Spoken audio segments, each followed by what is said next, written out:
Live everywhere. Daily Co's Radio on netrootsradio.com presents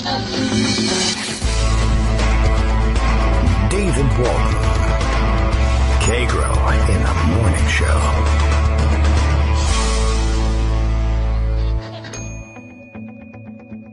Now, here's David Waldman. Hey, good morning, everybody. It is Wednesday, October 18th, 2017. Live show once again today. Today is a work day in the house. Hopefully not too much racket going on. No demolition going on today anyway. So some reinstallation of our bathroom fixtures now that the floors have been more or less repaired. And just keeping you up to date on the really, truly important stuff. I don't know why I would pay any attention to, soldiers being killed on deployment overseas or anything like that. If it's not important enough for the President of the United States, allegedly, to pay attention to, then it's certainly not important enough for me to waste my time on. He's gotten himself in it again, up to his neck once again this time. I guess he felt shamed by having been called out by the media for not contacting the families of the soldiers killed in Niger. The other week. We're well past a couple of days now. We're on to about 2 weeks at this point. And so I guess he made an effort to reach out and call one of the families, and apparently he made a mess of it. I got some questions, I guess, about exactly how it went down. And frankly, the things that he said, or the things that are being talked about anyway, are things that I could imagine in the right context, with the right kind of sympathetic approach, the right kind of person could pull off, but not him. So instead, the quotes now being circulated are that he told the grieving family and widow of this particular soldier that he knew what he signed up for. Now, I think what he was trying to get at, if we want to be fair to somebody like Donald Trump, and we don't, to be honest, I don't care. The guy's a billionaire and president of the United States, and supposedly a grown-up. He can take care of himself. But I guess he was trying to say, the full quote is a little bit less damaging, I think, if you give him the benefit of the doubt. But why would you do that? The point is, it's obviously always going to be difficult when a family member who has enlisted in the armed forces is killed, whether in action or in any other way. And it is true at some level that brave people do sign up for these incredibly dangerous missions, these incredibly dangerous service overall. Really, anybody who joins the services is taking a pretty serious risk with their lives. And if they're a special operator, Green Beret, then yes, those sorts of missions do come up from time to time. But there are ways of putting it that say, that make it a little less abrupt than, well, he knew what he was signing up for. But it's tough even when it happens. You can say the man was incredibly brave, and he knew that he was putting his life on the line, and he volunteered to do it because of his love of his country. And even if that's not really the answer, if it was college money, whatever it was, you never really know for sure. But the things you say are, he did it because he was an incredibly brave person and a patriot who loved his country and his family and wanted to do everything he could to make sure that they were safe and secure. And that includes occasionally making the ultimate sacrifice. And unfortunately, that's happened here. And you go on from there. But of course, he gets himself quoted instead saying, well, he knew what he was signing up for. Now, at the moment, he is disputing that accounting of what he said and is tweeting. Yes, tweeting. This he finds time for. He's tweeting that that's not what he said, that it's being mischaracterized, that the, as he says, Democrat congresswoman who is telling the press that this is what he said is fabricating this whole thing. And I have proof, which of course only means that he is hinting that he will release a tape recording or transcript. And if it was a transcript, by the way, I would not conclude that that proves anything. I would assume that he was forging such a thing. And to be honest, I'm not certain that he isn't trying to piece together something on audio tape as well. But anyway, he is actually hinting at releasing an audio tape of his call to a grieving military widow to prove his point, to as was said this morning on Twitter, to settle a beef. He's really doing that. Let's see, who was it that tweeted that? I was struck by it. I had to retweet it, and we might as well talk about Patrick Blanchfield. Here we are. Patrick Blanchfield, you may also be following. He's got plenty of followers out there. And he says, dude is hinting at releasing audio or a transcript of a call to a grieving widow to settle a beef. JFC, as they say, not KFC, but JFC. And I think you all know what that's about. That's really what it's about. Now, he's on a bit of a tear, the president is, rage tweeting this morning. He may be backed up a little bit. I don't know. He's got some issues to work out, but there were at least 3 or 4 like really old, tired themes that he was tweeting about. He's angry about Hillary Clinton.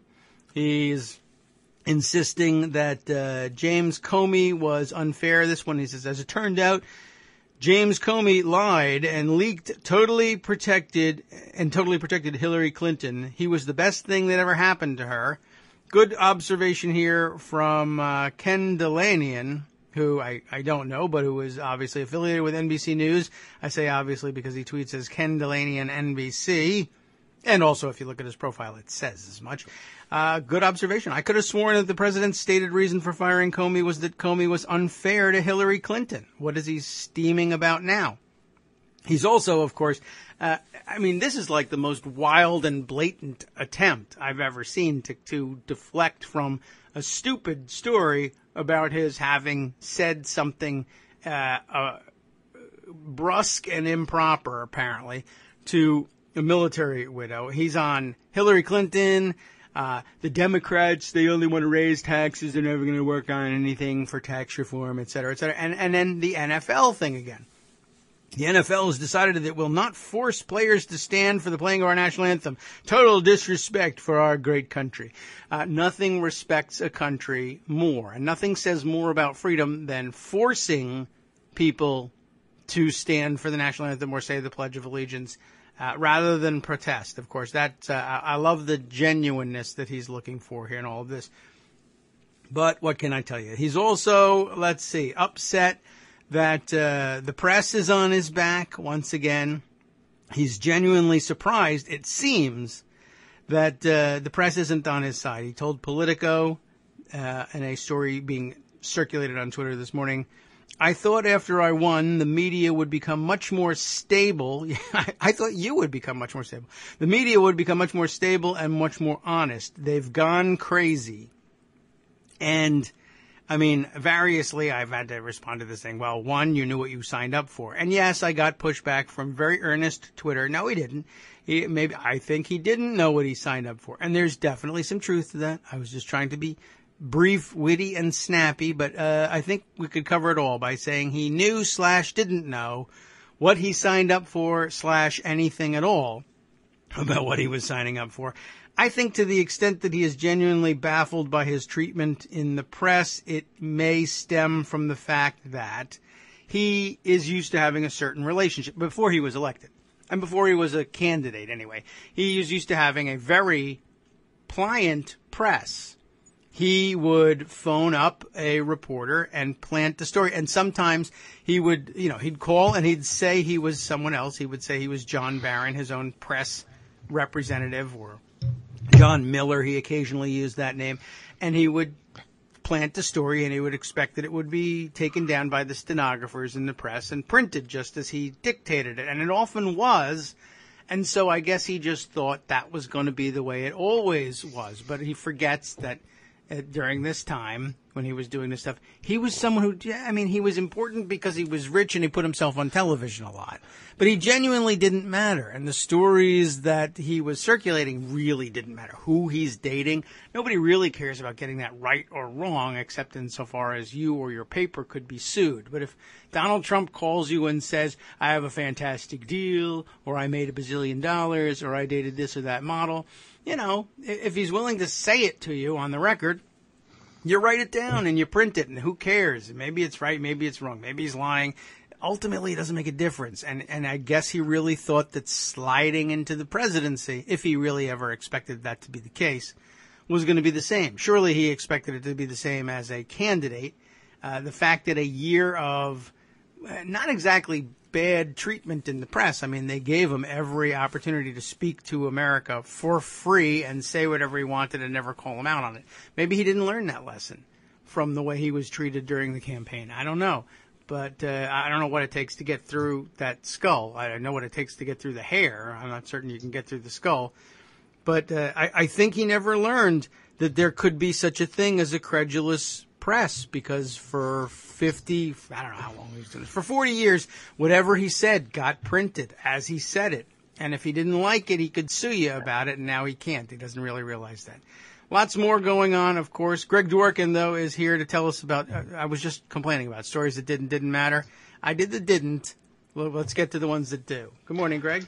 Good morning. Well, I think a lot of it matters. You know, it's interesting. I have a poll here to start with. We're going to talk a lot about polls today a little bit later.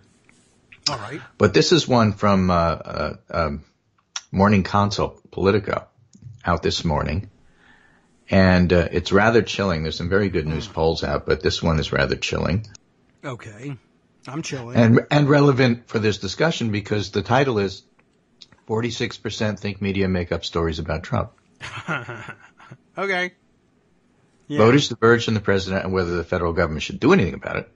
But nearly half of voters believe the news media fabricate news stories about President Donald Trump and his administration. So I think that there's some reasons for this.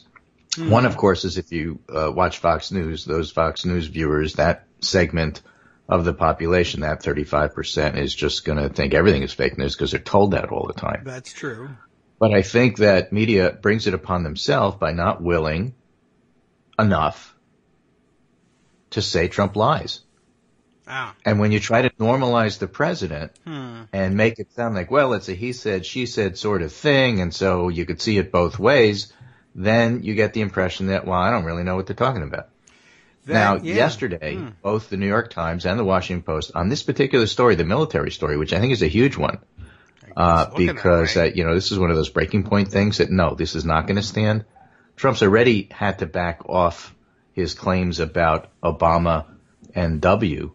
Yeah, they never did it. Mostly not calling people because that was just a flat-out lie that offended everybody. Yes. And he actually had to back off on it and change what he was saying. Then takes it a step further, as you were saying, and goes off this what happened is he finally, I think, probably shamed into making some calls. And there happened to be a Democratic representative from Florida. Yes. Whose name is Frederica Wilson, who actually knows the family, who the father of this soldier was a mentor of hers, and she was a principal in a grade school, I guess, and he was one of the students. So she's known the family forever. And she was present at the phone call. I don't know which end. I think it was at her end, not the president's end. I would imagine so. And basically said, this widow got the line from Trump about he knew what he was signing up for. And the widow got off the phone crying and said he didn't even know her late husband's name. Yeah, I mean, that's what Frederica Wilson said that got Trump tweeting this morning. So his three tweets, Democrat Congresswoman totally fabricated what I said to the wife of a soldier who died in action, and I have proof. Sad. That was his quote. Yeah. The point of the poll and the point of Mark Caputo and some of the other media people commenting on this morning is that whenever you have a situation where Trump says he stated one thing and somebody else says something else, and that somebody else a lot of times is anonymous, then they're going to believe Trump because Trump said, I didn't say it, and the other person is anonymous.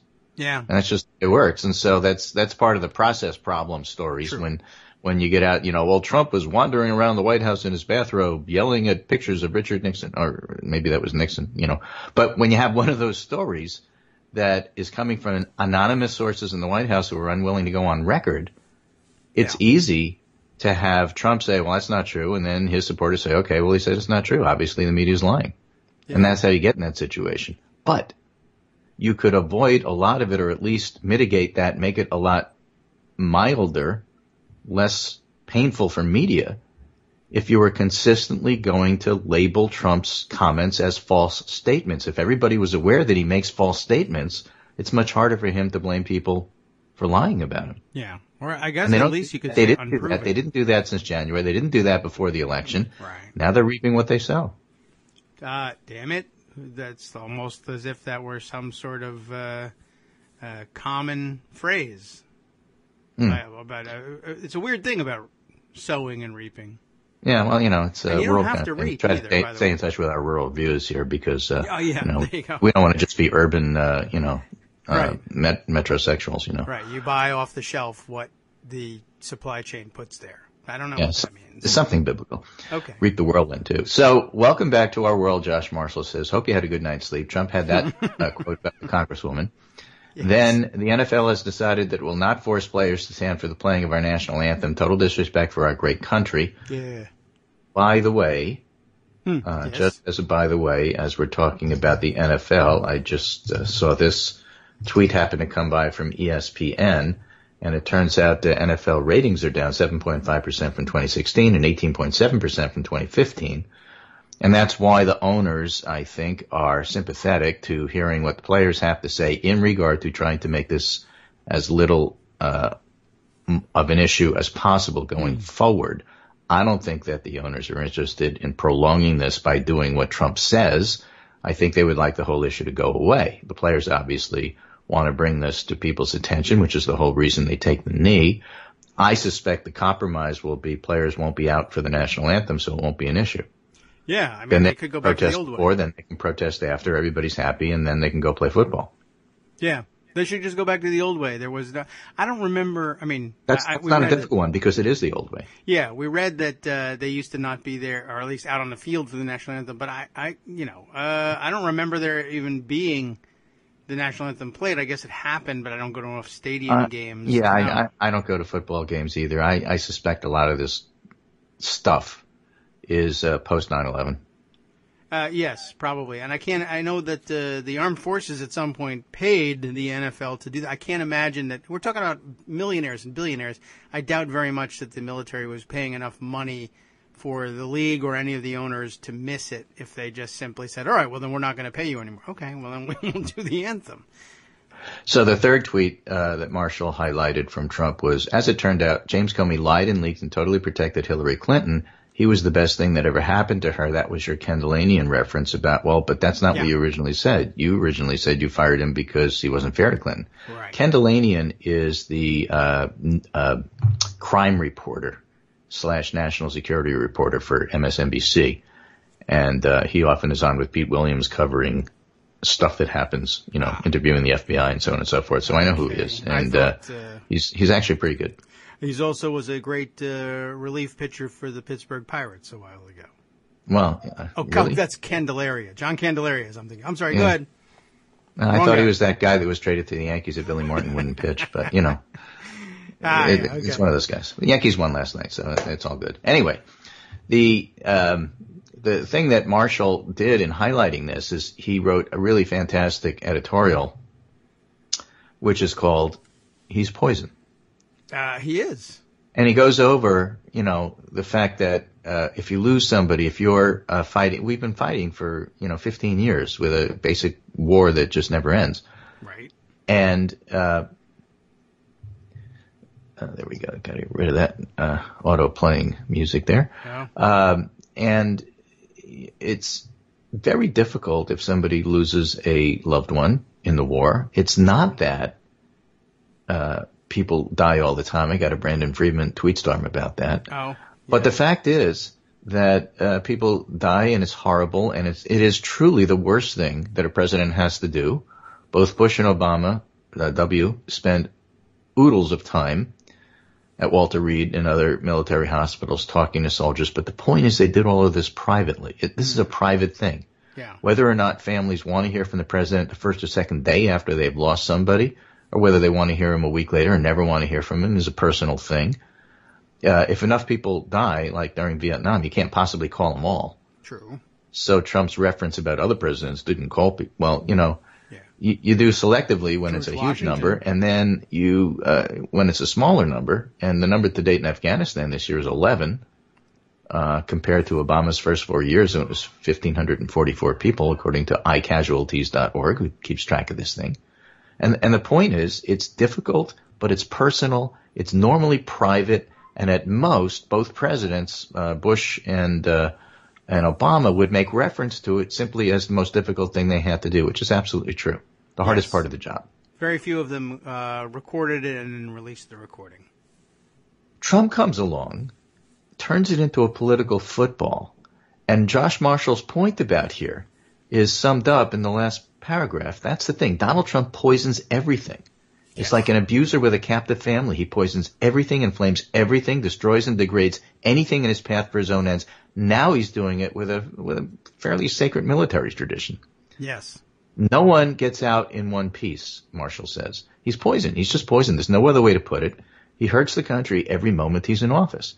And it's true. Whether you're talking about the NFL, and you had a nice summary this morning, things that he tweets about, whether he's talking about official investigations into political figures, whether he's talking about bipartisan intelligence probes, whether he's talking about the NFL, whether he's talking about the president's hardest job, which is to talk to military families who have lost a loved one in service to this country, protecting all of us. Whatever it is, he poisons, because he's got to make it about him. And he's got to make it that, he is, as you pointed out with that tweet comment, that he has to, settle a score with somebody. That's the only reason he does these things. And that's the only worldview that he has. As a matter of fact, the pundit roundup this morning, I had a couple of companion pieces here, which I thought were really good. One was from Ron Brownstein in CNN, called "How Donald Trump is Negotiating Like a Hostage Taker." Yes. Right? And the other one is from Michael Shearer from the Washington Post. For each scene of his presidency, Trump cast a villain, or two or three.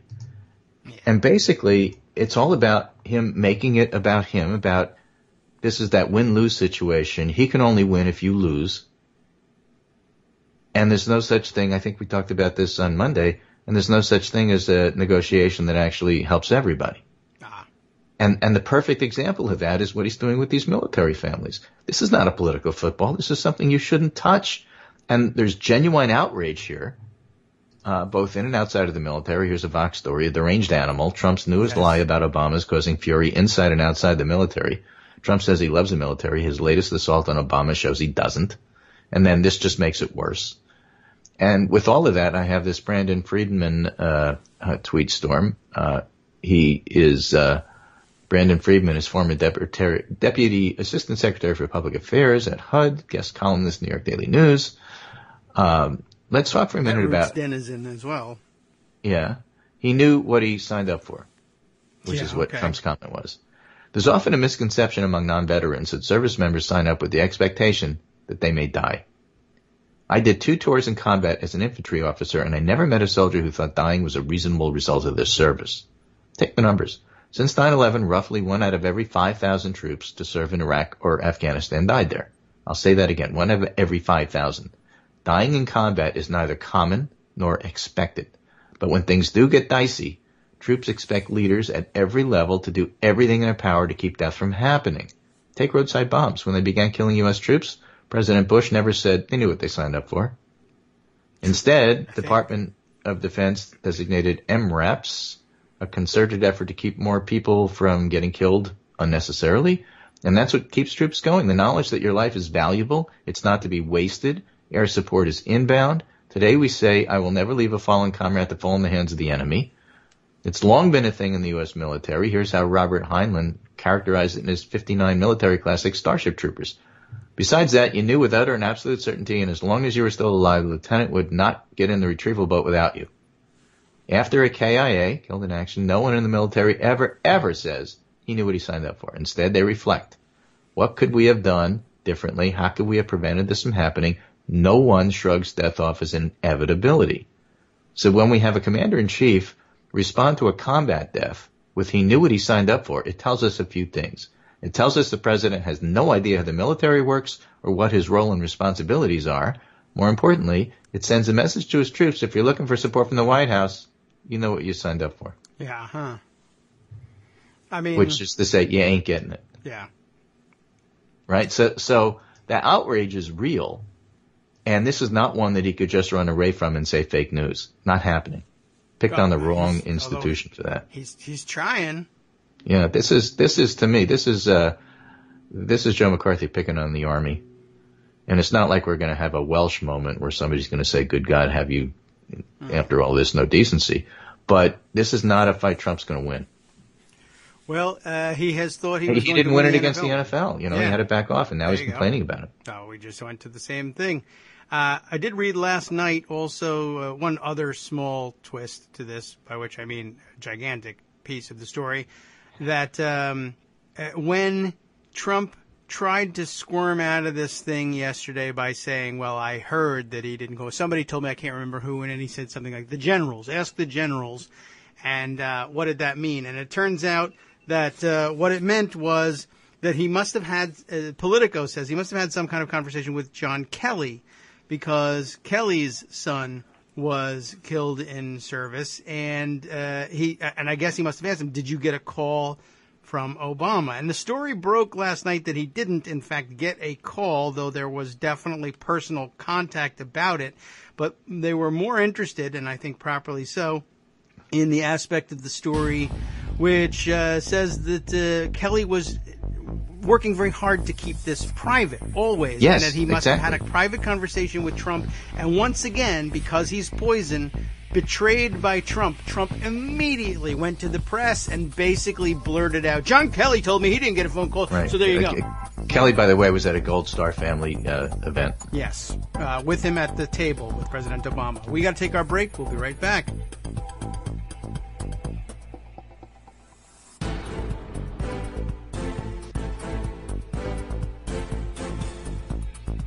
Welcome back to the Kagro in the Morning Show on Netroots Radio. We are here with Greg Dworkin, continuing our discussion both of the president's rage tweeting and other important news stories of the day. There are more.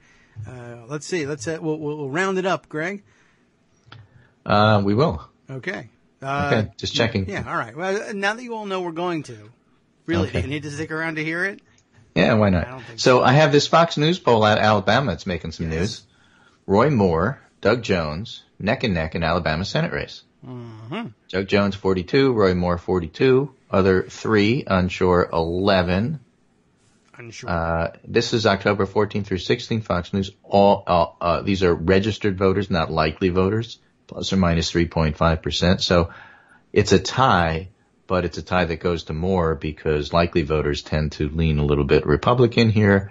And it's going to be unbelievable if Moore loses and Jones wins, even though you have a right-wing nutcase in Moore and a really decent human being in Jones. But it's Alabama, so it's a contest.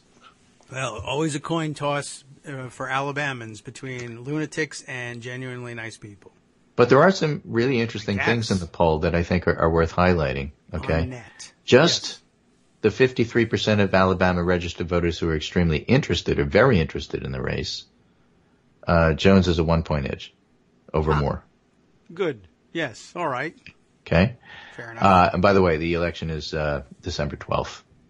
The competitiveness of the race is striking. Trump won Alabama by 28 points. Remember, this is the one where there was the Roy Moore-Luther Strange bizarre primary. Mm-hmm. Where Trump is still kicking himself that he picked the wrong side because he felt like he had to. Because he doesn't know what to do. Jones, the Democrat, is helped by greater party loyalty and hesitancy among Moore's own backers. 42% of Moore supporters have some reservations about the candidate. For Jones, the number's 28. Okay. Plus, 21% of those in the Jones camp say they're voting against Moore, and that's 3 times the number of Moore supporters who are voting against Jones. Well, that makes some sense. Right? Sure. So, best describes support for my candidate. Jones supporters strongly support 47, with reservations 28. Moore supporters 48, reservations 42.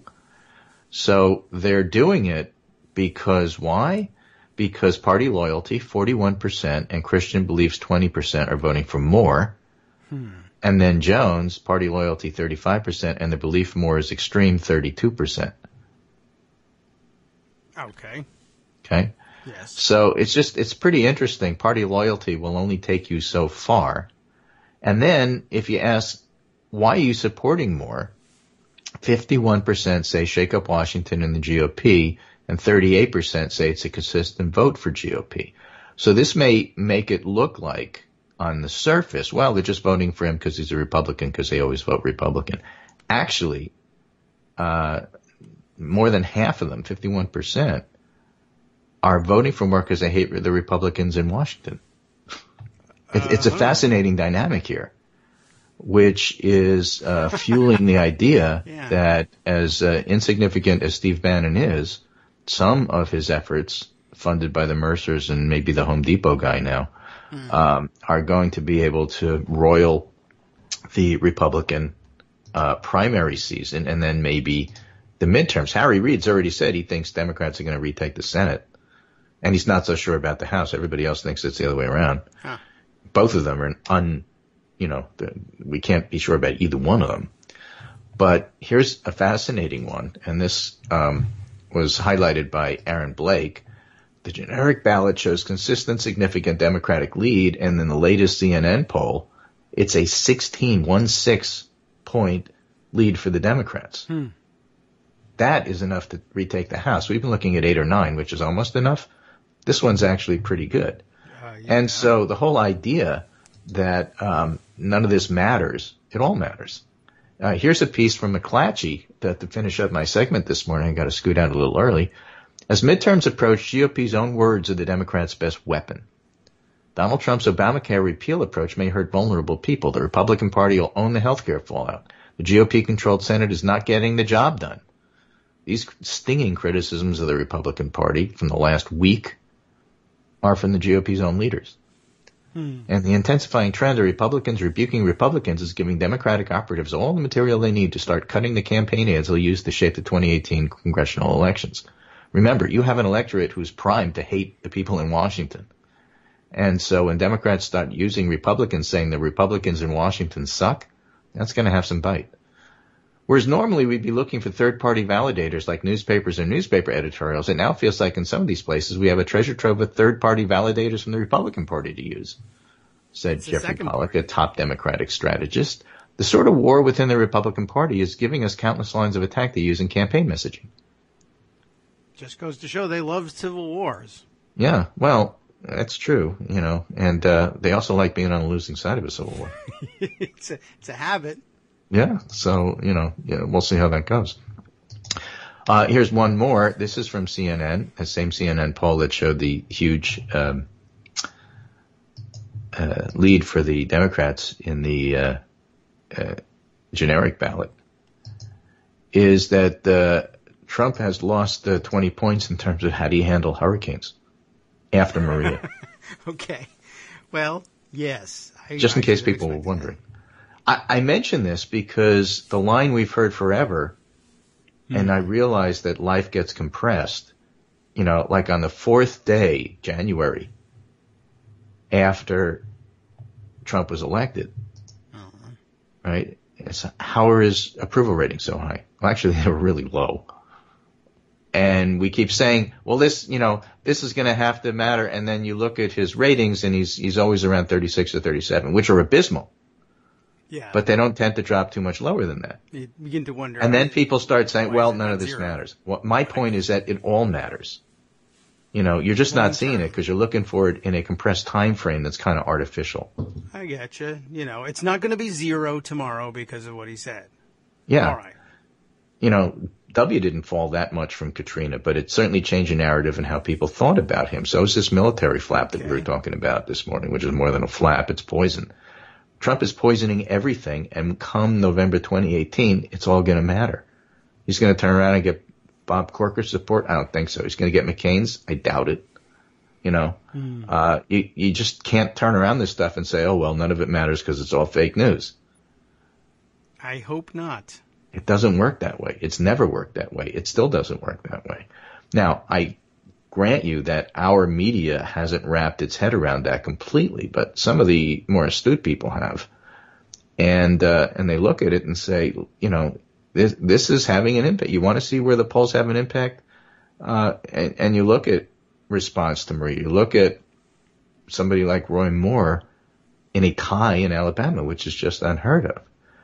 And it was interesting because when Aaron Blake from Washington Post, from the Fix, put up a piece about this generic ballot and how the Democrats are doing much better now than they were in December, and how this number is actually getting to be significant to the point where Republicans should be worrying about it. All the comments that come back are, "You still believe in polls?" Oh. And I'm scratching my head and saying, God, you people are stupid. Polls are a weird thing, and people didn't believe in them before they had a hard time, or before they had this excuse of the 2016 election. You know that. Armando's in the background saying they're right. Yeah. State polls are iffy. We got great ones in Virginia showing a relatively close race, but with Northam in the lead. That's probably how it'll turn out. It's not going to be a 13-point win, maybe a 2-point win. But state polling is always dicey. New Hampshire polling, for example, is notoriously inaccurate. So is Alaska polling. National polling tends to be pretty good. And I will remind Armando and everybody else that the national polls nailed the Clinton popular vote very, very well. There was nothing wrong with that polling. No way to, it was at state level that it mattered. So it's true. Polling is a complex. We have a complex relationship with polling. It's weird to even contemplate the idea of predicting. But it's not just a polling thing. It's a whole idea that everything you knew up until November, 2016 was true, but the day after the election, none of it was true. None of it matters anymore. Trump won, so screw you. All the data doesn't make any difference anymore. We're in a post-factual world. None of that's true. There's nuances of it that are true, but the whole idea that everything we know and all the facts suddenly go out the window is a media, conceit. Yes. But Trump voters love it because it's all they have. The guy's not popular. He's sinking in the polls. He's sinking when you look at it relative to January. He's been relatively stable the last month or so. He had a little blip up, and now it's back down to where it was. But they have nothing else. So whenever you point out stuff like that to them, their answer is going to be, you still believe in polls and, by the way, Clinton's emails. Because they have nothing else. And that's why this morning, one of the three odd tweets that Trump tweeted was about Hillary Clinton. What's he got to do with any of this? Nothing, but he's got to divert and deflect the attention. I see. Well, that's true. I guess it depends on, always will depend on your frame of reference. And political junkies have a very short cycle. And what you need to do, I guess we need to hang out with more geologists. They're very cosmic physicists. Yes, essentially. Who have an even longer time frame than geologists. Oh, yes. Although some of them are so insanely focused on the first microseconds that I have my doubts about that as a group. Yeah, but, just how about the two neutron stars colliding and creating gold? Right. This is something that Glenn Beck should be interested in. Right, and Donald and Trump. Ron Paul. Really, that's true. Let's get back to the gold standard. We have to go back to colliding neutron stars. What happens to the gold standard, by the way, if we collide neutron stars and we're just overwhelmed in gold? Well, these have important implications. So yes. Then we go to Bitcoin. That's okay. Yeah. Oh, maybe that's the answer. All right. But in any case, my mini rant here is just that you can't throw logic out the window and say none of this matters. It all matters. Just as Roy Moore's own supporters are shaky about him, they'll do it anyway. If you're looking at it only from the point of view of did you vote or did you not vote, and that's your end point, Moore's probably going to win, but it's going to be a much smaller win than anybody else would have. And the other side of the coin is if you look beyond the pulling the lever in the old metaphor when we used to have machines, because in the machine lever era, you could pull the lever all the way to the left, which was everybody on my party. Yes. And so that was a single ticket voting. That was kind of fun. Machines are inaccurate and they broke down all the time, but it made voting easier. Yeah. Well, as long as it was easy. But, there's a lot of weirdness to be sorted out, no doubt about that. And it's easy, I guess, maybe too easy, to just say, well, nothing matters when how else do you react to stories like people being polled in Alabama saying, I'm voting for Moore because I always vote for Republicans who I hate. So, I don't know what you do with that. I like my local people. I just can't stand the people in Washington. So I'm going to send my favorite person to Washington so I can hate him in a couple of years. Right. That's I wonder why nobody wants to run. Yeah. I guess that's part of the answer. But Roy Moore, he knew what he signed up for. Yeah, exactly. And with that, I will just point out to you again and highlight the point that I was just making. This military fiasco that Trump just stuck himself in for no good reason other than to make himself bigger by trying to make other people smaller is going to go very poorly for him. Well, I hope so. Or as Armando pointed out. Wrong institution, the wrong situation, and just it's not going to go well. One of Armando's behind-the-scenes comments, the Trump supporters will just become anti-military in order to compensate for this, which is okay for me, by the way. Except they won't. That's not. I mean, that's where they get their toy loyalties, and then they really don't know what the heck's going on. I mean, if anything's going to shake him, and again, it's not the 35% who are unmovable, because they just don't see reality. It's the 10% on the fringes that could be shaken loose. This is going to shake them. Maybe they could hate the military except for their local family members who are in the military, like with Washington. I don't know. Yeah. There's a lot of room for nonsense, obviously. But and it would be okay with me. Let's just say stuff like this gets around and they react generally the way Brandon Freeman did. Take care. Hope so. This is Greg Dworkin speaking with my friend David Waldman Kagro in the morning in a much quieter Kagro World headquarters. And I will be back tomorrow, and we'll talk to you then. All right, very good. Thanks very much, Greg. Good start for us, as always. Plenty to talk about, plenty to carry forward. Including the Republican love for civil war, both the ones we have factually fought in the past and the ones they aim to fight among themselves in the future. Here's a question to contemplate. You can blow your mind up on your own this morning, unless we decide to contemplate it together. Will there be monuments built to the losing side of the Republican Civil War? And if so, will the ascendant portion of the Republican Party favor tearing those monuments down, despite the fact that it might erase our history? If there's a civil war among Republicans and the establishment Republicans lose, then I guess at some point we see monuments, big statues of Mitch McConnell going up all over Republican territory. And when it comes time to remove them, the current pro-Confederate losing side of the Civil War statue and memorial folks will have to come out and say the same thing. We can't erase Mitch McConnell from history, because if we do that, then something. Won't that be the day? Well, I guess if you can vote for Republicans all the time out of habit because you hate them the most, I suppose anything is possible. It's not that nothing matters, it's that anything's possible. Or you can rationalize anything, I guess, is really what we're talking about here. Okay, let's see. There's more that Greg left behind. We can try and sort through some of that. I wanted to, I guess, stroll through some of the rest of the morning Twitter activity. I again want to acknowledge, I think, the beautiful crafting of calling Donald Trump a deranged animal for having essentially leveled an attack against all Gold Star families, although, as Albert Titus recognized earlier this morning, maybe he would have more respect for them, Donald Trump, if they were Gold Diamond Star families, and then he'd perhaps give them a call. Maybe that's what it takes to get his notice. I did see, I had closer at hand a minute ago. Yeah, here we are. The Politico, a link to the, it wasn't Politico. It was Washington Post story on John Kelly and his son. I just kind of wanted to stroll through that one because it really was pretty amazing. Kelly tried to keep his son's death out of politics.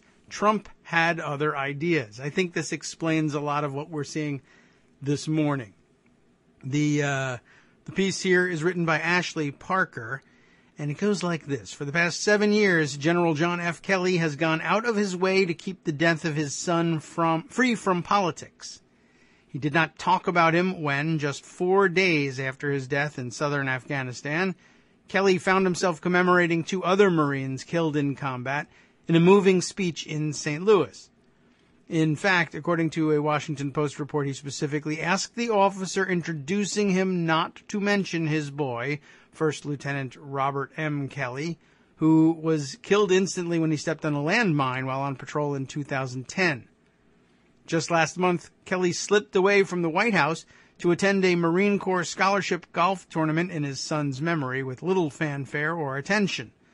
But on Tuesday, Kelly's boss, President Trump, thrust his son into the public and political glare, invoking the younger Kelly as a part of a continuing attack on former President Barack Obama, who is, after all, former president, and you need not attack him at all. In an interview with Fox News Radio, believe it or not, Trump singled out Kelly, his chief of staff, as he attempted to bolster his false claim a day earlier that Obama never called families of fallen U.S. service members. I think I've called every family of someone who's died, the president told the host, Brian Kilmeade. Pause here for just a second to note that this morning the Twitter machine says that that's actually the opposite of what's true. And I don't know if I actually put this one aside, but yeah, we did hear from. Oh yeah, here's The Hill has a story. Fallen soldiers' families say they never heard from Trump. I mean, do we interrupt at this point and read The Hill's story, or can we just rely on the headline? I'm reluctant to do that because often headlines can be strangely misleading, although this one seems to have very little that needs clarification. Fallen soldiers' families say they haven't heard from Trump. Julia Manchester writes in The Hill. And at least, I mean, I don't know if every family gets a call, but here, 2 families of U.S. soldiers who lost their lives overseas say they have not heard from President Trump in the wake of his recent claims that his predecessors did not reach out to families of slain soldiers, according to the Associated Press. The AP reported that Sheila Murphy, who lost her son in Syria last May, has yet to hear from the president, despite writing him, quote, "Some days I don't want to live." So, of course, she needs some help, and he will offer her none. However, Eddie and Aldine Lee told the outlet they heard from Trump 10 days after their son was killed in Iraq, saying it was beautiful to hear Trump describe their son as lovely. So there's obviously some different experiences out there. But yesterday he told Brian Kilmeade, I guess the important part is, once again, exaggerating his claims, "I think I've called every family of someone who's died." Well, you haven't.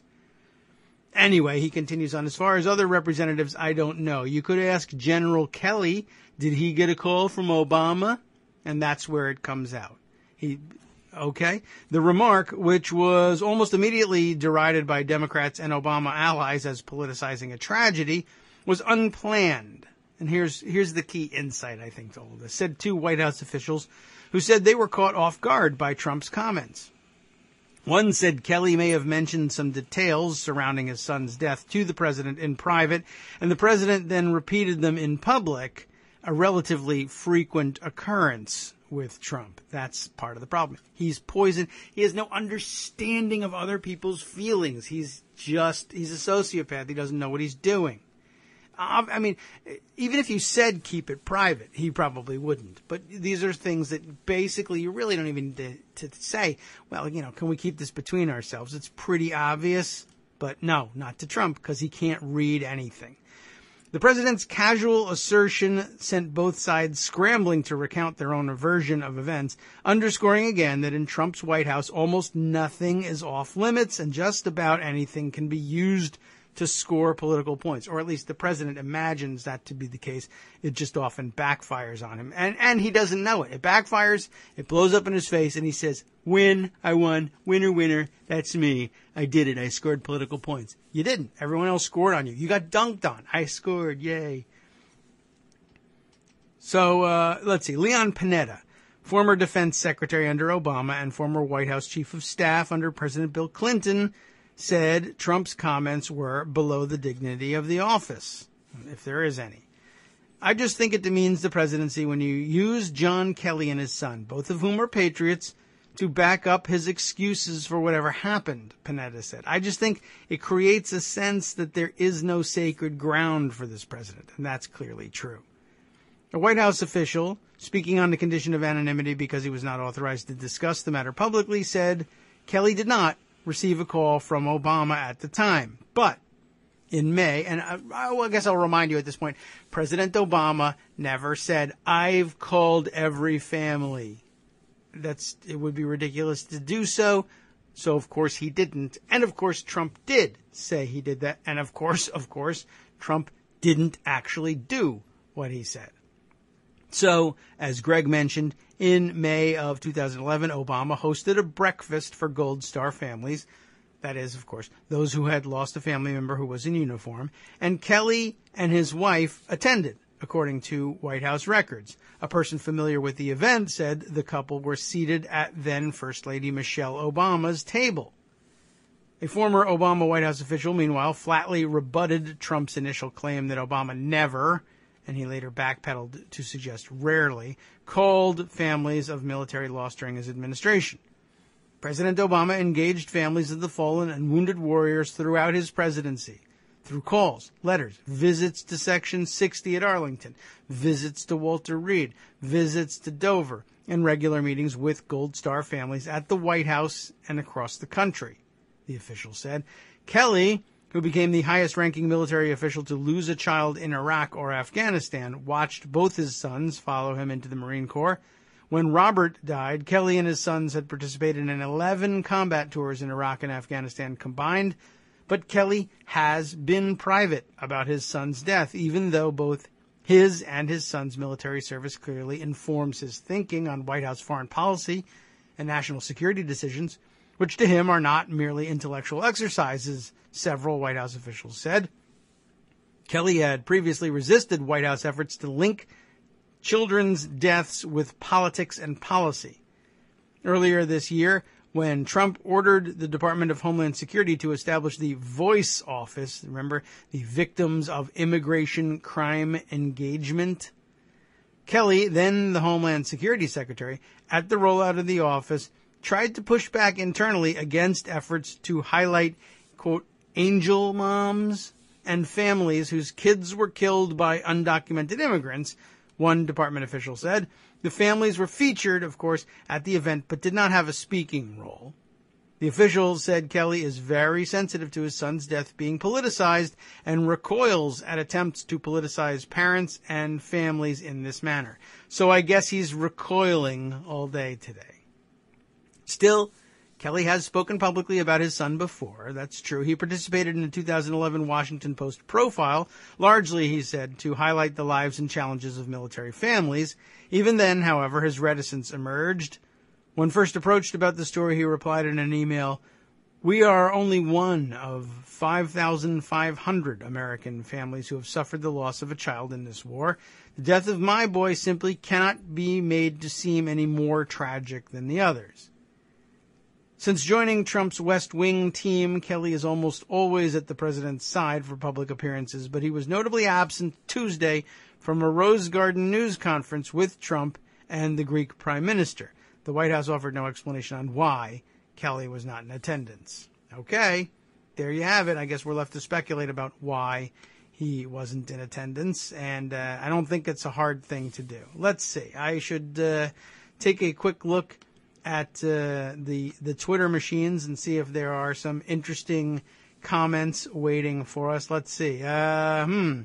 Oh, thank you, Rebecca. Rebecca says, I can't start my day without Kagro in the morning. That's good / bad. You shouldn't become addicted.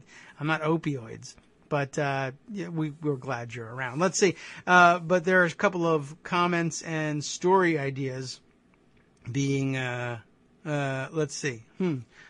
Yeah, that's an interesting thing, too. Yeah, Rebecca makes a good point here.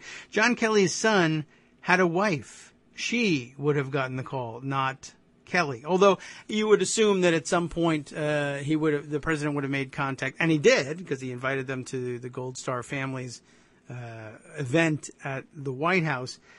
Clearly, obviously, a serving general is going to get on the list for some calls, too. But, yeah, that's a good point. Why would the would the call really be expected to go to the father? That's an excellent point. Let's retweet that point, because why not?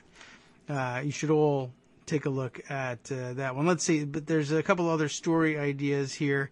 Oh, yes.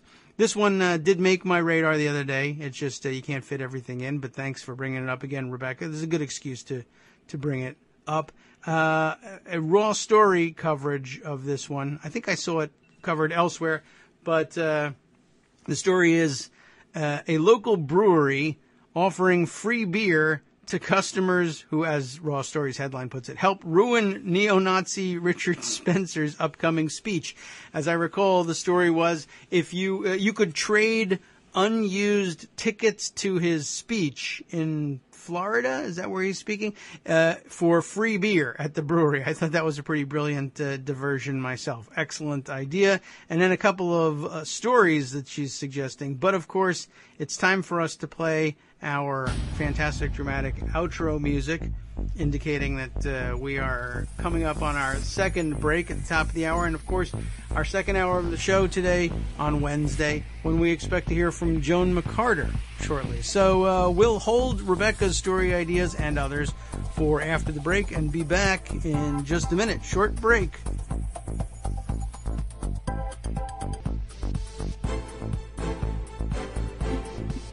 Welcome back to the Kagro in the Morning Show. We just made it back by the skin of our teeth. I'm getting an update on what's going on with the repair work, and it's important. I feel like I should update you on it. Do you want to know about it?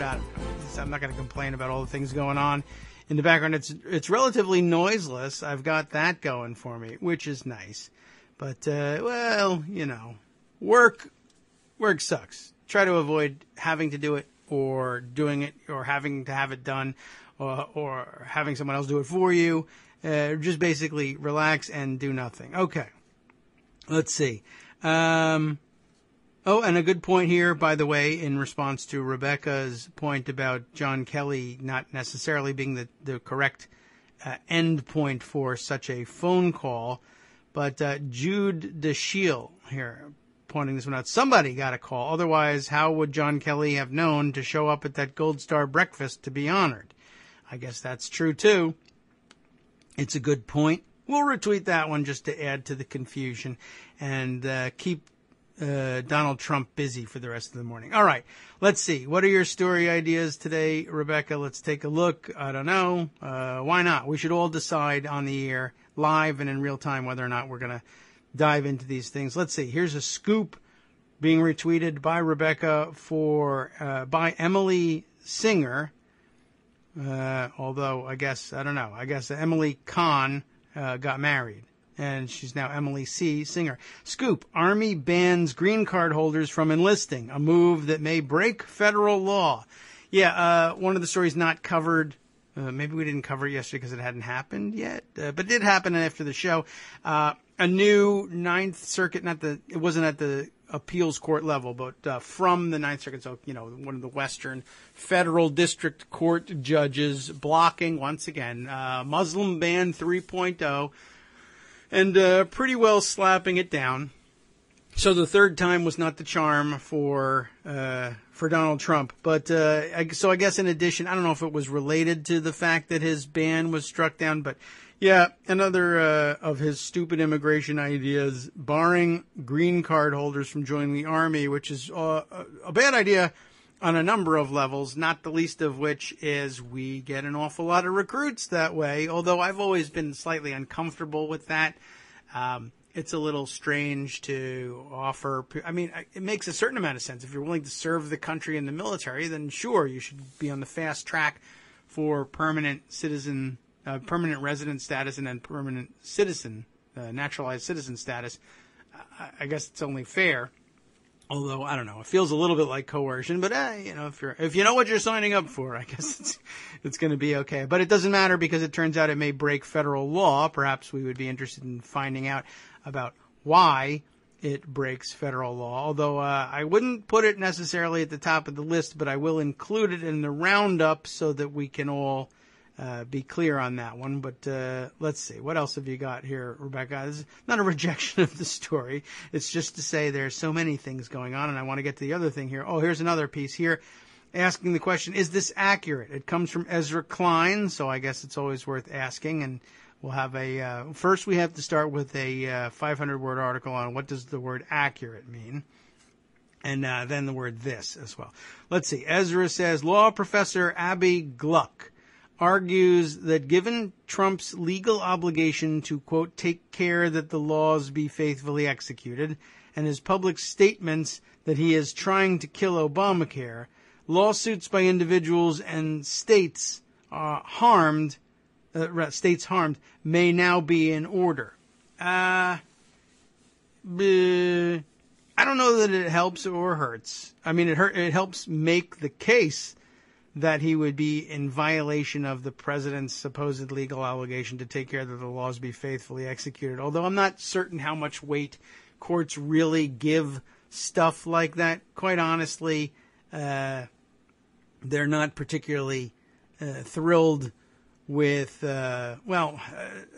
taking these sort of generalized commands and making specific mandates out of them. But it's wiggle room that they like to give themselves. Is it accurate? What? Is it accurate? I'm sure Abby Gluck said it. Let's see. The argument, obviously.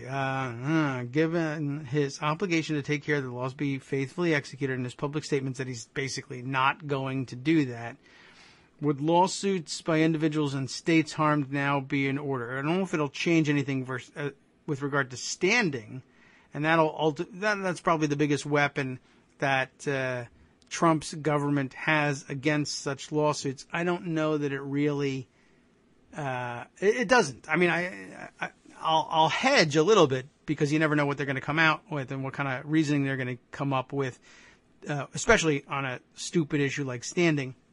But I don't see that an outright confession by the president. I refuse to take care that the laws be faithfully executed does anything to create standing for anybody that doesn't already have it from some other reason. Okay. Let's see. What other interesting stories here? Oh, here's one that I should probably put away for later and continue scanning through Pocket.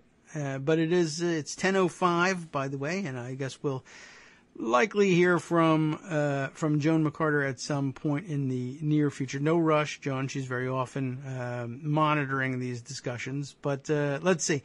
A couple of other things. You know what? Here, let's fit this one in. Here's one that I think you got to be aware of because I think it's probably breaking right now. Wendy Siegelman tweets this tweet storm, which you may or may not have picked up when I retweeted it today. Let's see. By the way, by way of background, citizen journalist, she considers herself Wendy, wrote for BuzzFeed at some point and has spotted this emerging trend. Big story is sweeping right-wing media outlets on the, quote, real Russia scandal involving Clinton, Obama, and the Uranium One deal. And she includes, by way of illustration, a screen cap of all of those, I guess it's her Google News search on it. Here are citations from what's Armando telling me? She has to write about Trump killing the Alexander Murray deal. Oh, does that mean that Joan is busy with that? Okay. Well, that makes some sense. I don't know whether that means we won't hear from her or we'll just hear some from her on delay. She's usually able to do more than one thing at a time. Okay. Well, anyway, if she's busy, she's busy. We can handle it, and we'll miss her. But we've got plenty to talk about. Here, though, for Wendy Siegelman's beginning of her tweet storm here, she has a screen cap of reports on this new story sweeping right-wing media. Here from Legal Insurrection, from Personal Liberty Digest, you get the idea, Town Hall, and True News, TRUNEWS, which of course is not True News. The headlines being, recent reports suggest Obama administration covered for the something, it's cut off on Legal Insurrection.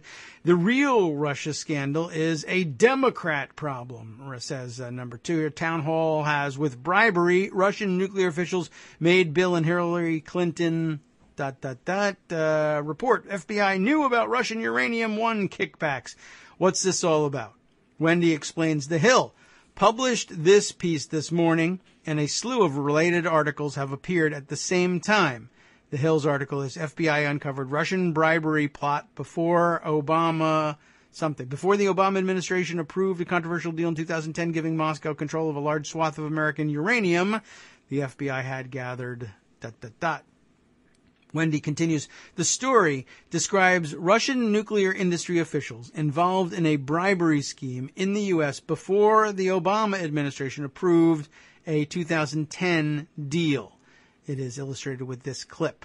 Reading, before the Obama administration approved a controversial deal in 2010, giving Moscow control of a large swath of American uranium, the FBI had gathered substantial evidence that Russian nuclear industry officials were engaged in bribery, kickbacks, extortion, and money laundering designed to grow Vladimir Putin's atomic energy business inside the United States, according to government documents and interviews. Which, by the way, this is unrelated, I think, to what's going on here, but what a fantastic idea it would be to sell breeder reactors to the Saudis and a Middle Eastern consortium and locate them in the middle of America's largest naval base and next to our own nuclear weapons development program in Oak Ridge, right? What a good deal that would be. And only Eric Prince is involved in it, and why not give him access to those nuclear weapons? Anyway, the approved deal involved Russia's Rosatom subsidiary, Tenex, and Tenex executive Vadim Makarin, who came to the U.S. to open the Tenam subsidiary. Get that? There's a lot of players in that. Rosatom, like Rosneft, and instead of, I guess, neft, it's atom, because it's atomic. Rosatom has a subsidiary called Tenex. Tenex executive Vadim Makarin came to the U.S. to open Tenam subsidiary.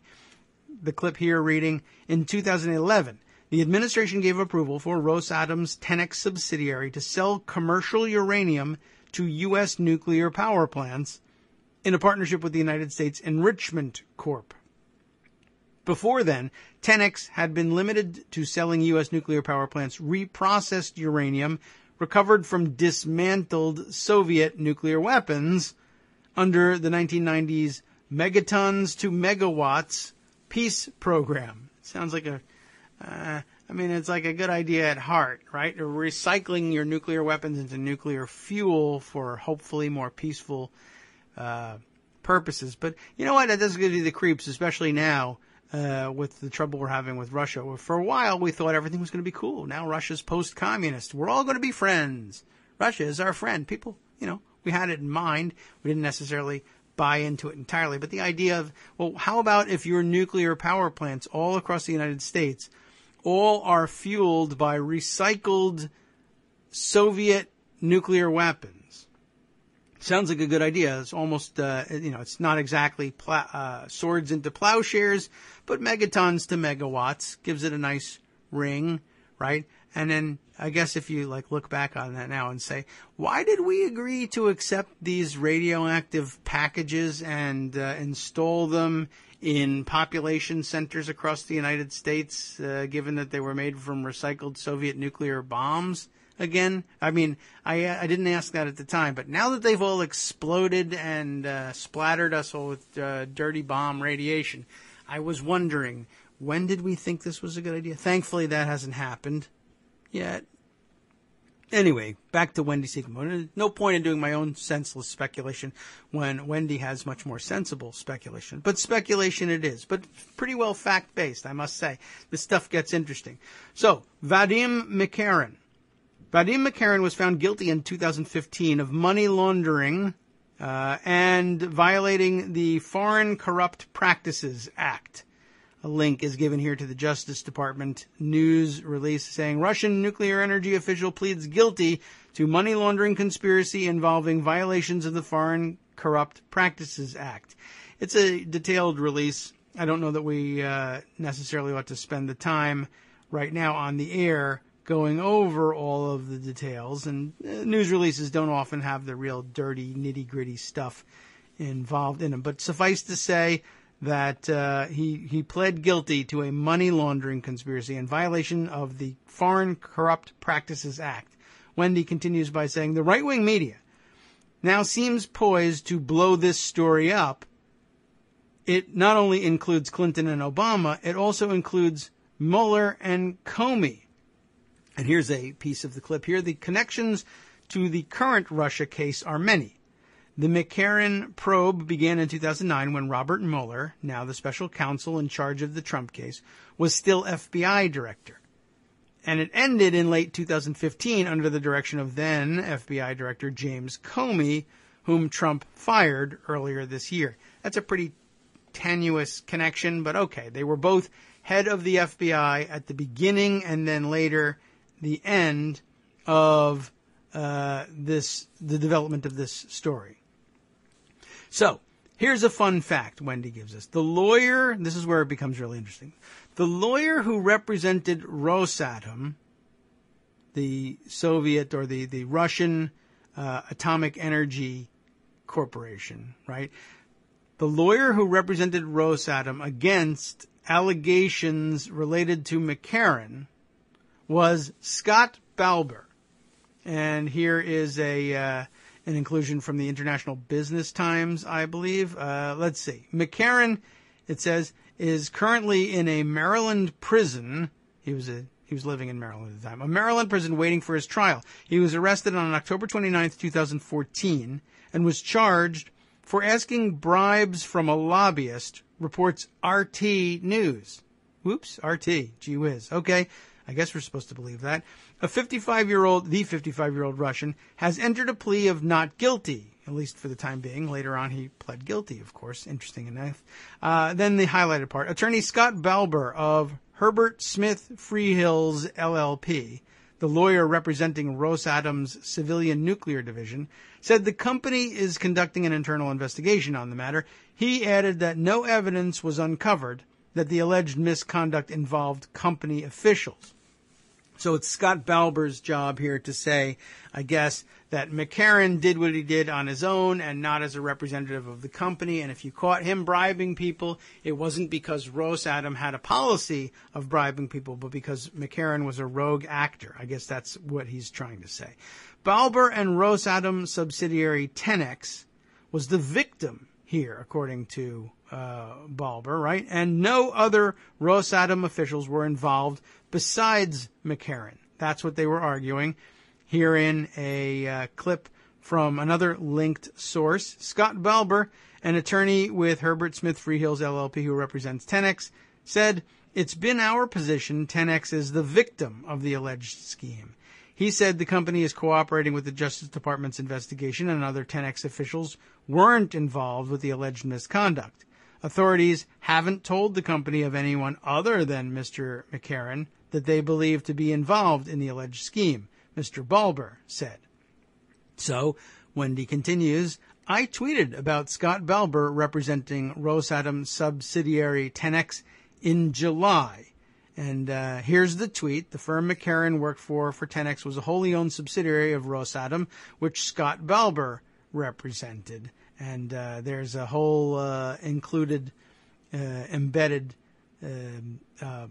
screen cap there, sort of proving that point. Wendy continues at the same time, as she tweeted about Balber and Rosatom in July. At the same time, I tweeted that Balber was the lawyer for, are you ready for this? Donald Trump in his 2013 lawsuit against Bill Maher.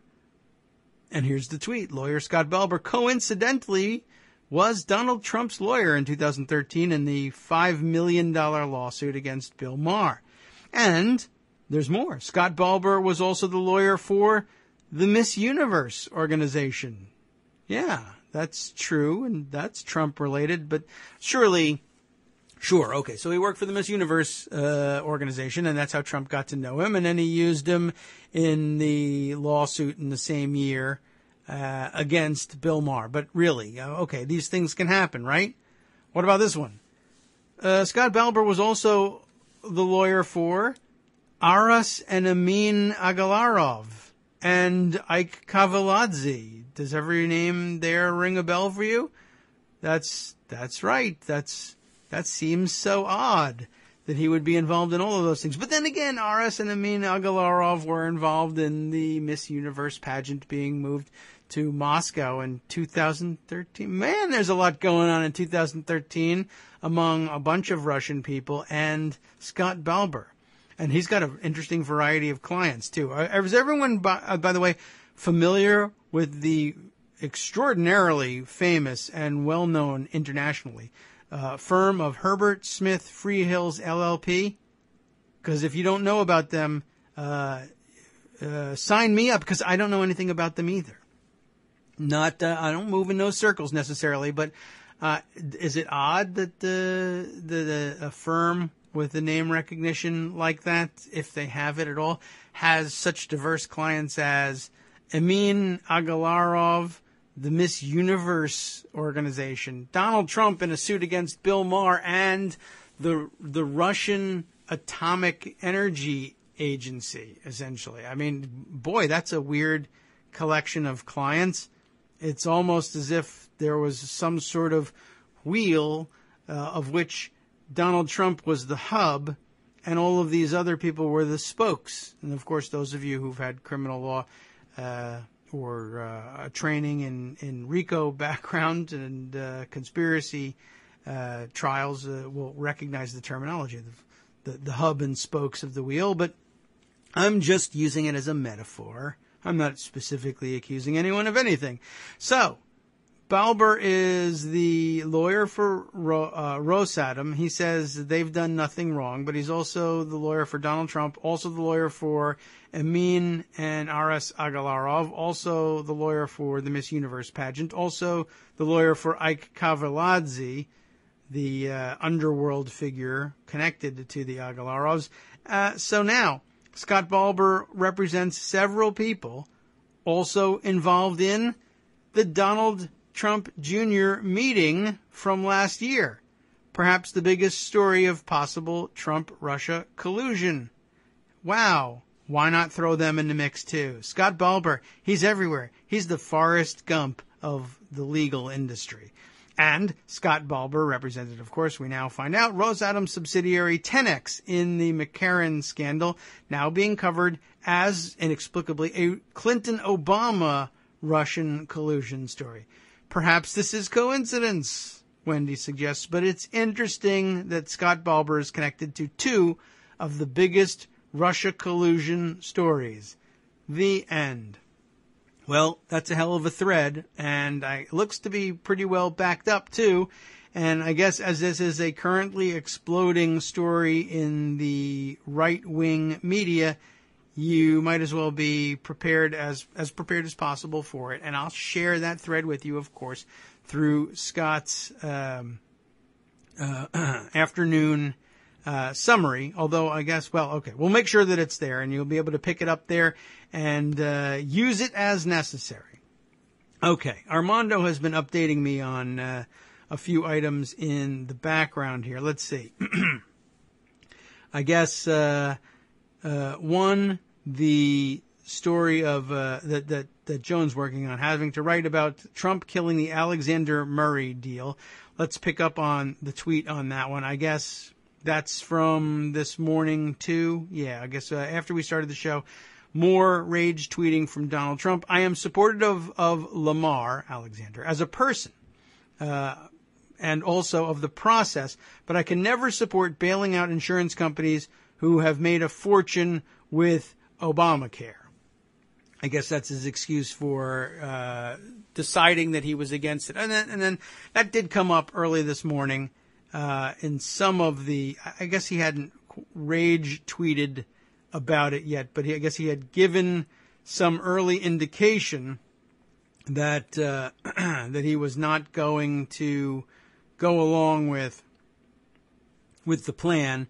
And I know that somebody did say, well, okay, he's changed his mind essentially on that one. And I guess at the time I was commenting about it like, all right, he said he was initially supportive, and now he's not going to support it. I guess he didn't know what he was signing up for. Yeah, Armando says he had said he would support it yesterday, but this morning, I guess Stephen Miller and Steve Bannon got to him to say, no, you don't. You don't support it. That's right. That's what I meant to say. These are not the droids I'm looking for, and I also don't support this deal. So, just to clarify everything, he thought he would tell everybody, remind everyone that I guess he didn't know what he was signed up for at all. For it before he was against it, as Armando puts it.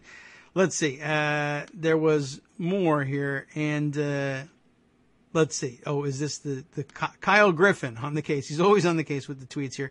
Does he tweet anything more than the eyeballs staring at it? Let's see. I guess further developments on the fallen soldiers, folks. Johnson's mother told the Washington Post, President Trump did disrespect my son and my daughter, and also me and my husband. So it's going to be the he said, she said story that Trump was hoping for. And I guess this means he's going to drag out some sort of recording of the call, and that won't violate anybody's privacy at all, I'm certain, except it actually will, and it's pretty disgusting from top to bottom. All right. Wanted to get that Wendy Siegelman thread out there because I think that's incredibly important. Another developing line in the Russia story that I think deserves attention.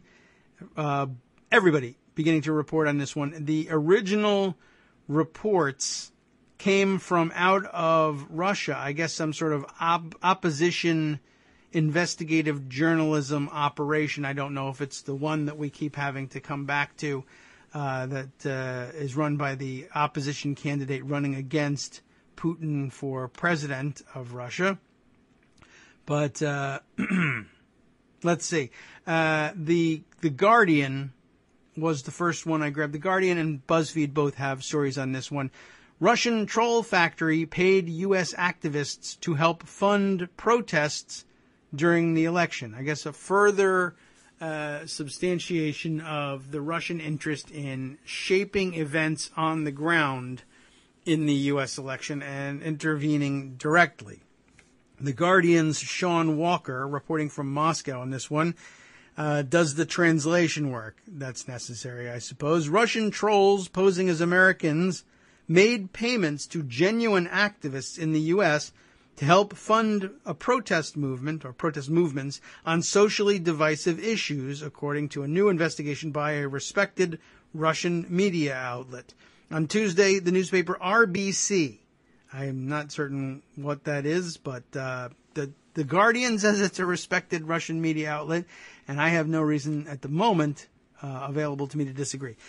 On Tuesday, the newspaper RBC published a major investigation into the work of a so-called Russian troll factory since 2015, including during the period of the U.S. elections campaign, disclosures that are likely to put further spotlight on alleged Russian meddling in the election. One question mark I would put on this is, I'm not 100% certain that we're really talking about an opposition paper here. I'm not 100% sure that Putin doesn't want the story known at this point.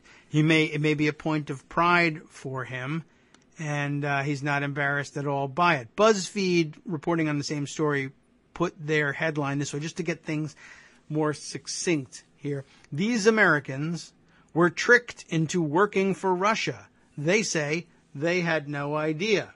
And that's somewhat plausible, really, in this grand scheme of things. If you're asking us to believe that the Russians were this far involved and were, in fact, organizing events on the ground and using Americans to do it, I wouldn't be terribly surprised to find out that at least some of them actually had no idea who it was that was manipulating them.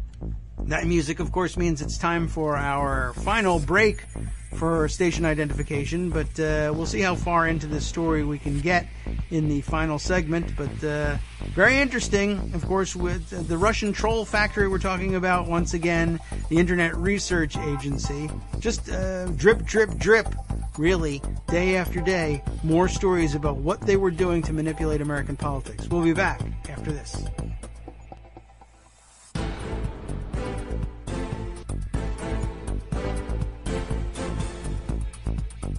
Welcome back to the Kagro in the Morning Show on Netroots Radio. Guess what? When we took our break, when we were talking once again about the Russian troll factory and what they were, the stunts that they were pulling in the American election, as a diversion, we do need to get to that story, but as a diversion from the fact that Joan McCarter was busy on the latest of the Trump outrages, well, she got done with the latest of the Trump outrages and joined us on the phone. Thanks for calling in, Joan. How are you doing? You are most welcome. I'm doing well.